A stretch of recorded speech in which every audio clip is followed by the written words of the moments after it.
Hi friends, welcome back to my channel. So thumbnail అయితే చూసారు కదా అండి. దానికి సంబంధించిన మన సబ్జెక్ట్ని ఎలా ఇంప్రూవ్మెంట్ చేసుకోవాలి, సో దానికి సంబంధించిన డీటెయిల్గా మీకు ఇక్కడ కనిపించే 4 టిప్స్ అయితే షేర్ చేసుకున్నాను. దానికి సంబంధించిన వీడియో వచ్చేసి మీకు ఇక్కడ మన ఛానల్లో అయితే కంప్లీట్గా ప్రతి టిప్కి మనం ఎలా ఫాలో అవ్వాలి, సో ఎలా ఫాలో అయితే మన సబ్జెక్ట్ని ఇంప్రూవ్ చేసుకుంటాము అండ్ ఈ సబ్జెక్ట్స్ని బేస్ చేసుకొని TET are DSC preparation strategy అనేది ఎలా మార్చుకోవచ్చు, సో ఏ సబ్జెక్ట్స్ మనం చదివితే మన యొక్క టీచింగ్ లెవెల్స్ అనేవి ఉంటాయి, సో దానికి సంబంధించిన ప్రతి పాయింట్ కూడా మీకు ఒక వీడియో అయితే చేస్తాను. ఎవరైనా ఆ వీడియోని మిస్ అయితే మాత్రం వన్స్ ఒకసారి చూడండి.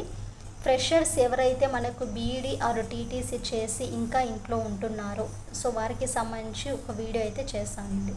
సో చాలా యూస్ఫుల్ వీడియో, ప్రతి ఒక్కరు కూడా తప్పక చూడండి అండ్ మీ యొక్క వాల్యుబుల్ ఫీడ్బ్యాక్ కామెంట్ని అయితే నాతో షేర్ చేసుకోండి. కోర్స్ మీకు ఈ 4 టిప్స్ కూడా చాలా బాగా యూస్ అవుతాయి. ఎవరైనా వీడియోని మిస్ అయితే మాత్రం మన ఛానల్ అయితే ఉంది, జస్ట్ ఇందాకే పెట్టానండి. సో ఆ వీడియోని అయితే చూడండి.